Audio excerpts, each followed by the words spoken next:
ಓಂ ಶ್ರೀ ಗುರು ಬಸವಲಿಂಗಾಯ ನಮಃ. ಪ್ರಾತಸ್ಮರಣೀಯರಾದ ಬಸವಾದಿ ಶಿವಶರಣರನ್ನ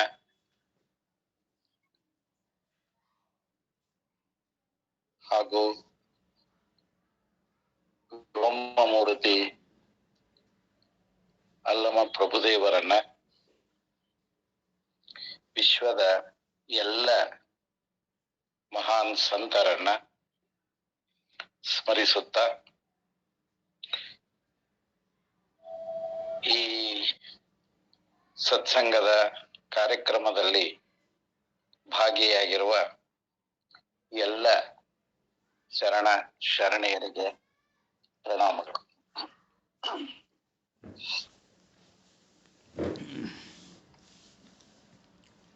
ಇಲ್ಲಿಯವರೆಗೆ ಸುಮಾರು 8 ದಿನಗಳಿಂದ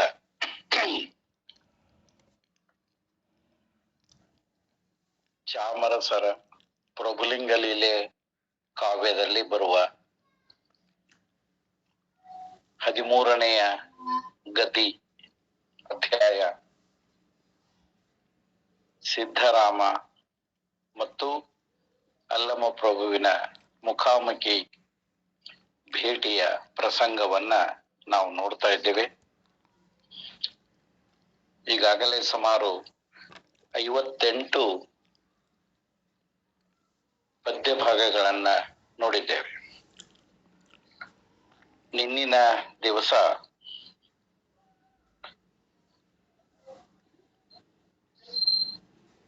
ಯಾವ ರೀತಿ ಸುಖಿಯಾಗಬೇಕು ಅನ್ನೋದನ್ನ ಅಲ್ಲಮ ಪ್ರಭುಗಳು, ನಾವು ಸುಖಿಯಾಗಬೇಕಾದ್ರೆ ಏನ್ ಮಾಡ್ಬೇಕು, ಹೇಗಿರ್ಬೇಕು ಅನ್ನೋದನ್ನ ಸಿದ್ಧರಾಮರಿಗೆ ಹೇಳ್ತಾರೆ. ನೋಡಿದೀವಿ ನಾವು ನಿನ್ನೆ.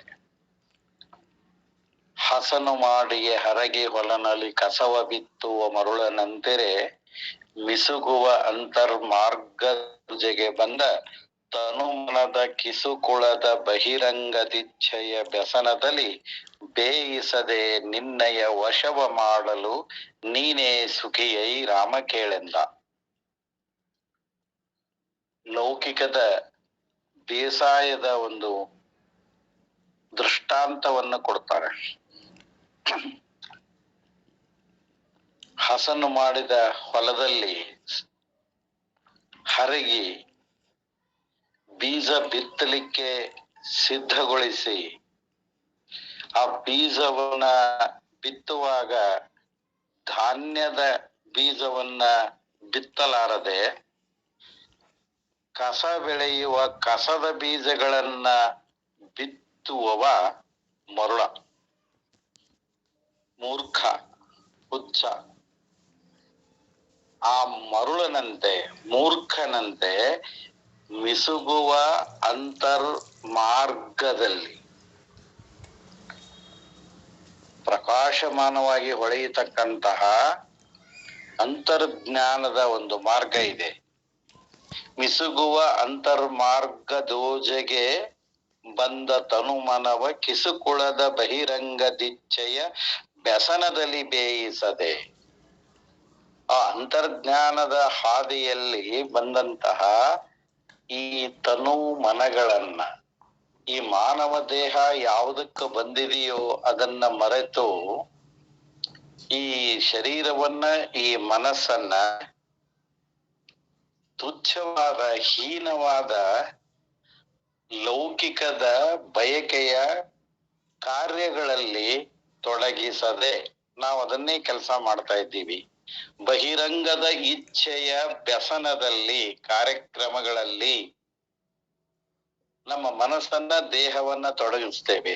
ಹಾಗೆ ತೊಡಗಿಸಲಾರದೆ ಅದನ್ನ ನಿನ್ನಯ ವಶವ ಮಾಡಲು, ಆ ತನು ಮತ್ತು ಮನ ಅವೆರಡನ್ನು ನಿನ್ನ ವಶವನ್ನಾಗಿ ಮಾಡಿ ಬಹಿರಂಗದ ಇಚ್ಛೆಗಳಿಗೆ ಹೋಗಲು ಬಿಡದೆ ಅಂತರಂಗದ ಆ ಜ್ಞಾನ ಮಾರ್ಗದಲ್ಲಿ ಅವುಗಳನ್ನ ಮುನ್ನಡೆಸಿದರೆ ಸುಖಿಯಪ್ಪನೈ, ವಶವ ಮಾಡಲು ನೀನೇ ಸುಖಿಯೈ ರಾಮ ಕೇಳೆಂದ.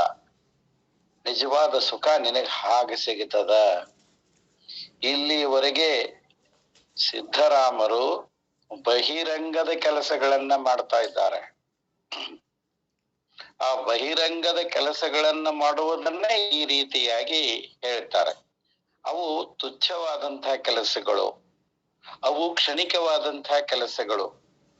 ಅವುಗಳಿಗೆ ನಿನ್ನ ತನುಮನಗಳನ್ನ ವ್ಯಯ ಮಾಡದೆ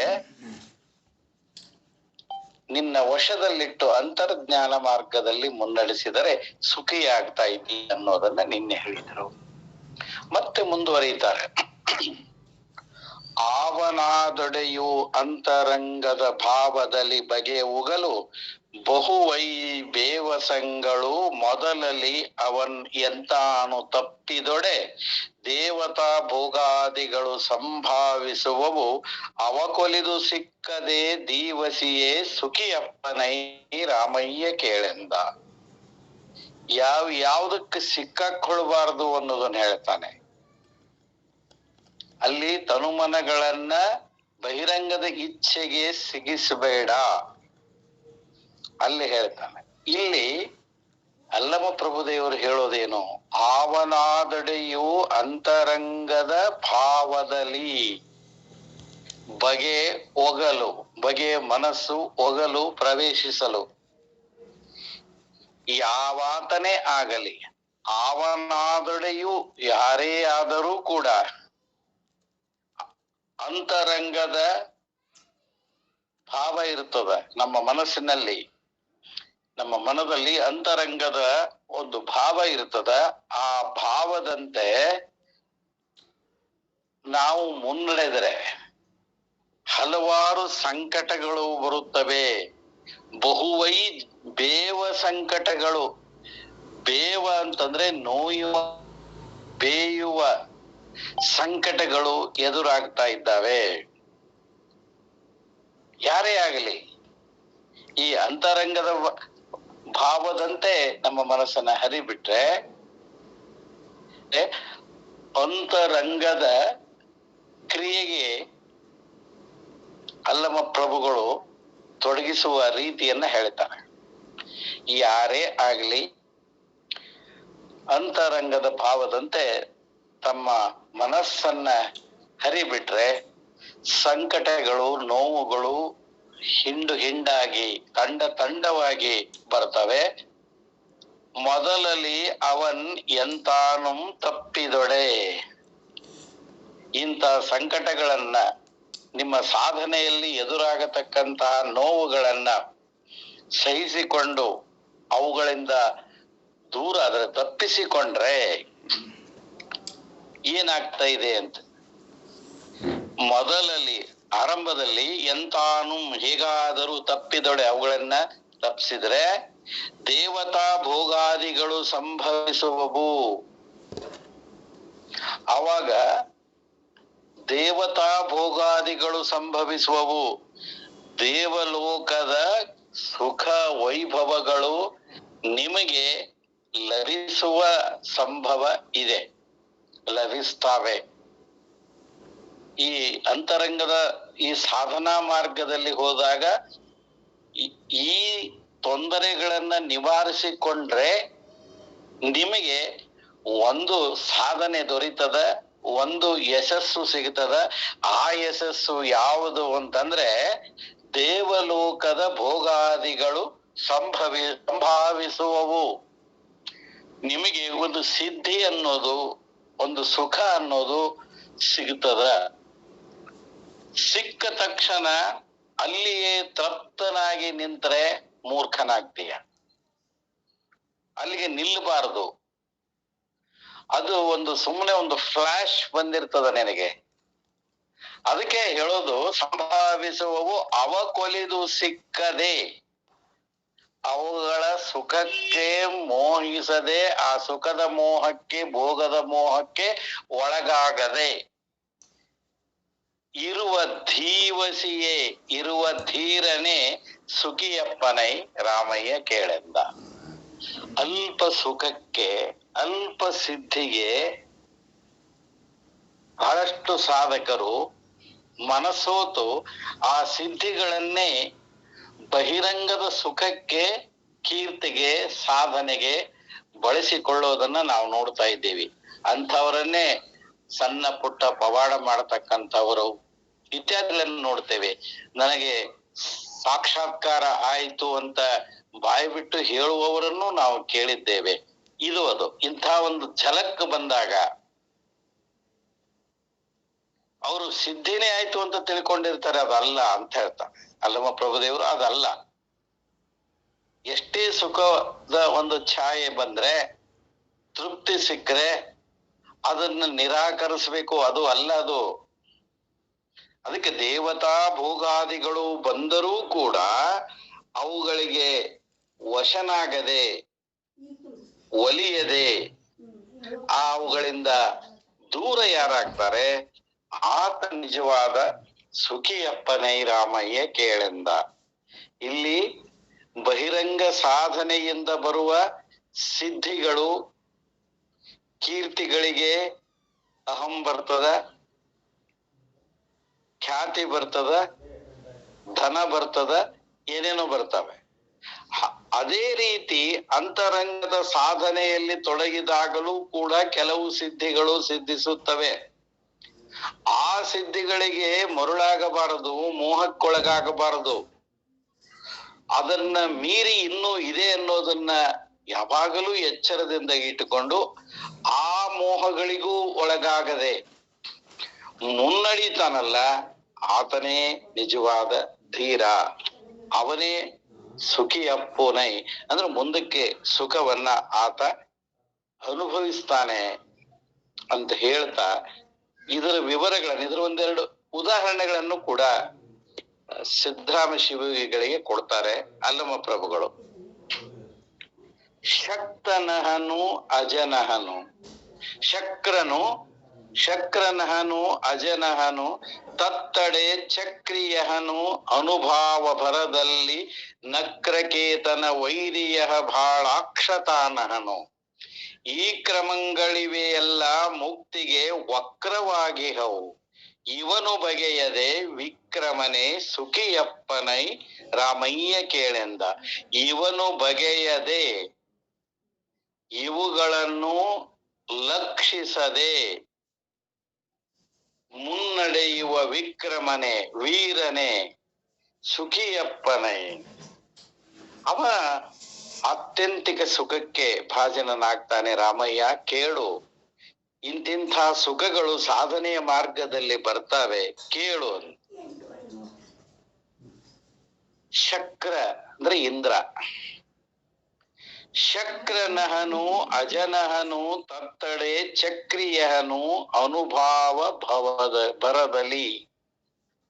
ಅನುಭಾವದ ತೀವ್ರತೆಯಿಂದಾಗಿ ಸಾಧನೆಯಲ್ಲಿ ಅನುಭಾವ, ಆ ಅನುಭಾವದ ತೀವ್ರ ಸಾಧನೆಯಿಂದ ದೇವೇಂದ್ರ ಪಟ್ಟ ಒಲಿದು ಬರುತ್ತದ. ಬ್ರಹ್ಮನಾಗಲಿಕ್ಕೂ ಕೂಡ ಸಾಧ್ಯತೆ ಇದೆ, ವಿಷ್ಣುವಾಗಲಿಕ್ಕೂ ಕೂಡ ಬರ್ತದ. ಇಂತಹ ಪದವಿಗಳ ಆಮಿಷಗಳು ನಿನಗೆ ಒದಗಿ ಬರುತ್ತವೆ.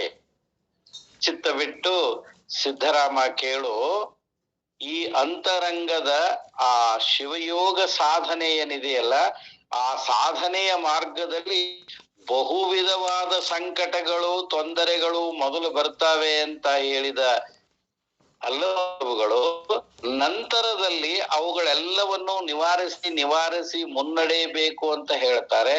ಹಾಗೆ ಮುನ್ನಡೆದಾಗ ಅಡ್ಡಿ ಆತಂಕಗಳು ಬರುವ ಸ್ಥಳದಲ್ಲಿ ಪದವಿಗಳು, ಸಮ್ಮಾನಗಳು, ಸಿದ್ಧಿಗಳು, ತೃಪ್ತಿಗಳು, ಸುಖಗಳು ಗೊಂಚಲಾಗಿ ಬರ್ತಾವೆ. ಒಂದು ಕಡೆಗೆ ಅಡ್ಡಿಗಳನ್ನ ನಿವಾರಿಸಿದೆ, ಇನ್ನೊಂದು ಕಡೆಗೆ ಪ್ರಲೋಭನೆಗಳನ್ನ ಒಡ್ಡತಕ್ಕಂತಹ ಇಂತಹ ಸುಖ ನಿನಗೆ ದೊರೀತದ, ಲಭಿಸ್ತಾವೆ. ಅದಕ್ಕೆ ಅನುಭಾವದ ಆ ಉತ್ತುಂಗ ಶಿಖರಕ್ಕೆ ಏರುವ ಸಂದರ್ಭದಲ್ಲಿ ದೇವೇಂದ್ರನಾಗುವ ಸಾಧ್ಯತೆ ಇದೆ. ದೇವೇಂದ್ರನಾಗೋದು ಅಂತಂದ್ರೆ ನಾವೆಲ್ಲ ತಿಳ್ಕೊಂಡ ಹಾಗೆ ಬ್ರಹ್ಮ, ವಿಷ್ಣು, ಮಹೇಶ್ವರ, ಇಂದ್ರ, ಈ ಎಲ್ಲ ಅಷ್ಟ ದಿಕ್ಪಾಲ್ ಇವೆಲ್ಲವೂ ಕೂಡ ಪದವಿಗಳೇ. ಅವು ಒಂದೊಂದು ಹುದ್ದೆಗಳು. ಆ ಹುದ್ದೆಗಳಿಗೂ ಕೂಡ ನಿವೃತ್ತಿ ಅನ್ನೋದಿರ್ತದ. ಅವರಿಗೂ ಕೂಡ ಆ ಪ್ಲೇಸ್ ಮತ್ತೊಬ್ರು ಬಂದು ತುಂಬ್ತಿರ್ತಾರೆ. ಒಬ್ಬ ಜಿಲ್ಲಾಧಿಕಾರಿ ಹುದ್ದೆ ಶಾಶ್ವತ. ಆ ಸ್ಥಳದಲ್ಲಿ ಕುಳಿತುಕೊಳ್ಳತಕ್ಕಂಥವನು ಶಾಶ್ವತನಲ್ಲ, ಅವನು ಬರ್ತಾನೆ ಹೋಗ್ತಿರ್ತಾನೆ. ಅದಕ್ಕಾಗಿ ನಾವು ಬ್ರಹ್ಮ ಅಂತ ಹೇಳ್ತೇವೆ. ಬ್ರಹ್ಮ, ಚತುರ್ಮುಖ ಬ್ರಹ್ಮ ಅಂದ್ರ ಅದು ಒಂದು ರೂಪ, ಕಲ್ಪನೆ. ಅಲ್ಲಿ ಬಂದು ಕೂತ್ಕೊಳ್ಳೋರು ಎಲ್ಲರೂ ಚತುರ್ಮುಖ ಬ್ರಹ್ಮರೇ. ಈ ಪರಿಕಲ್ಪನೆಯನ್ನ ನಮ್ಮ ಶರಣ ಧರ್ಮದಲ್ಲಿ ಬರ್ತದ. ಯಾಕಂದ್ರೆ ನಾವು ಅವರೆಲ್ಲ ಸ್ಟಿಕಾನ ದೇವತೆಗಳಂತ ತಿಳ್ಕೊಂಡಿದ್ದೇವೆ. ಅದು ಹಾಗಲ್ಲ. ಅವು ಒಬ್ಬೊಬ್ಬರಿಗೆ ಆಯುಷ್ಯನ್ನು ಕೂಡ ಅಲ್ಲಿ ನಿಗದಿಪಡಿಸಿದ್ದಾರೆ. ಬ್ರಹ್ಮನಿಗೆ ಇಷ್ಟು ಆಯುಷ್ಯ, ವಿಷ್ಣುವಿಗೆ ಇಷ್ಟು. ಆ ಪದವಿಯಲ್ಲಿ ಇದ್ದವರಿಗೂ ಒಂದೊಂದು ಇದೆ. ನಮಗೆ ಹೇಗೆ 60 ವರ್ಷಕ್ಕೊಂದು ಇದೆಯೋ ನಿವೃತ್ತಿ ಅಂತಕ್ಕಂಥದ್ದು, 58 ವರ್ಷಕ್ಕೆ ನಿವೃತ್ತಿ ಇದೆಯೋ, ಹಾಗೇನೆ ಕೂಡ ಅಲ್ಲಿಯೂ ಹಾಗಿದೆ. ಹೀಗಾಗಿ ಒಬ್ಬ ಇಂದ್ರ ಇರ್ಲಕ್ಕಾಗಿ ಇನ್ನೊಬ್ಬ ಇಂದ್ರ ಹೆಂಗಾಗ್ತಾನೆ ಅನ್ನೋ ಪ್ರಶ್ನೆ ಅಲ್ಲ ಇದು. ನೀವು ಮನಸ್ಸು ಮಾಡಿದರೆ, ಅನುಭವದ ತೀವ್ರತೆ ಇದ್ದಾಗ ನಿಮಗೆ ಆ ಪದವಿ ಒಲಿದು ಬರ್ಲಿಕ್ಕೆ ಸಾಧ್ಯ ಇದೆ. ಅನುಭವದ ತೀವ್ರತೆಯಿಂದ ನೀವು ಇಂದ್ರನಾಗಬಹುದು, ಬ್ರಹ್ಮನಾಗಬಹುದು. ಅಷ್ಟೇ ಏಕೆ, ವಿಷ್ಣುನು ಕೂಡ, ನಾರಾಯಣನು ಕೂಡ ಆಗಬಹುದು. ಚಕ್ರಿಯಹನ್ ಅನುಭಾವ ಪರದಲ್ಲಿ ಮುಂದೆ ಹೇಳ್ತಾನೆ, ನಕ್ರಕೇತನ ವೈರಿಯ ಬಾಳಾಕ್ಷತಾನಹನು. ಅಷ್ಟೇ ಏಕೆ, ಸಾಕ್ಷಾತ್ ಶಿವನೇ ಆಗ್ಲಿಕ್ಕೂ ಕೂಡ ಬರ್ತದ. ಆ ಶಿವನನ್ನ ನಕ್ರಕೇತನ ವೈರಿ, ನಕ್ರ ಕೇತನ. ನಕ್ರ ಅಂದ್ರೆ ಮೊಸಳೆ, ಕೇತನ ಅಂದ್ರೆ ಧ್ವಜ. ಮೊಸಳೆಯ ಧ್ವಜವನ್ನು ಹೊಂದಿದವನು ಯಾವನೋ ಅವನೇ ನಕ್ರಕೇತನ ಕಾಮದೇವ. ನಕ್ರಕೇತನ ವೈರಿ, ಆ ಕಾಮದೇವನ ವೈರಿ ಬಾಳಾಕ್ಷ, ಹನೆಗನ್ನು ಉಳ್ಳವ ಶಿವ. ಬಾಳಾಕ್ಷ ತಾನಹನು.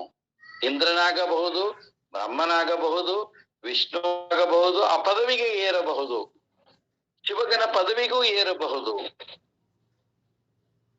ಈ ಕ್ರಮಗಳಿವೆ ಎಲ್ಲ ಮುಕ್ತಿಗೆ ವಕ್ರವಾಗಿಹವು. ಈ ಕ್ರಮಗಳಿದೆ ಅಲ್ಲ, ನಾನೀಗ ಹೇಳಿದ್ನಲ್ಲ, ಇದಾಗ್ಬೋದು. ಇವು ಎಲ್ಲ ಆಗಬಹುದು ಅಂತ ಹೇಳಿದೆನಲ್ಲ. ಈ ಹುದ್ದೆಗಳು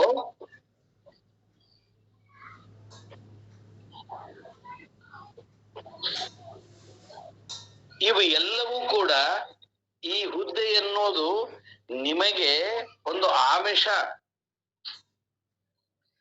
ನಿಮ್ಮ ಸಾಧನೆ ನಿಲ್ಲಲಿಕ್ಕೆ ಇವು ಆಮಿಷ ಬಂದಿರ್ತವೆ. ಈ ಕ್ರಮಗಳಿವೆ ಎಲ್ಲ ಮುಕ್ತಿಗೆ ವಕ್ರವಾಗಿಗವು, ಪಾದಕ ಇವೆಲ್ಲ. ನೀವು ಮುಕ್ತನಾಗಬೇಕಂತೆಯಲ್ಲ, ಆ ಮುಕ್ತನಾಗಲಿಕ್ಕೆ ಇವೆಲ್ಲವೂ ಕೂಡ ಬಾಧೆ ಒಡ್ಡುತ್ತವೆ. ತೊಂದರೆ ಕೊಟ್ಟು ಬಾಧೆ ಒಡ್ಡುವು ಬೇರೆ, ಇವು ಪದವಿಯನ್ನು ಕೊಟ್ಟು ಸುಖವನ್ನು ಕೊಟ್ಟು ಬಾಧೆ